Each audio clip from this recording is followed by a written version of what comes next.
Welcome to Life After Service, an information, education and support community. In this segment, we will be looking at permanent impairment compensation payments. Under the Military Rehabilitation and Compensation Act 2004, or MRCA, you may be entitled to receive compensation for any permanent impairment, or PI, you have suffered as a result of injuries or diseases which have resulted from your Australian Defence Force service rendered on or after the 1st of July 2004. So what exactly is a permanent impairment payment?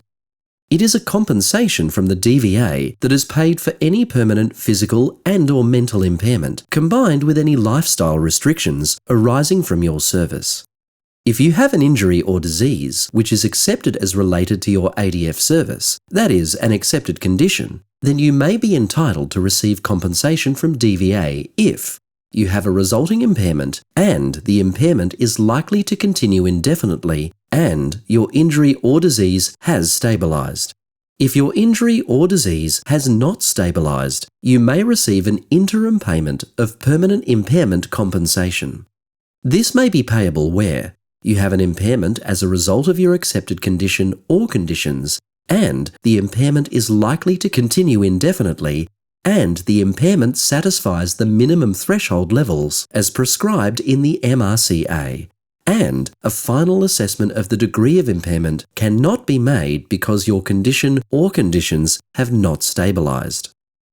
DVA's preferred approach is for you to have your own treating specialist prior to starting the permanent impairment assessment process. However, it is your responsibility to ensure your doctor is prepared to furnish the required permanent impairment report.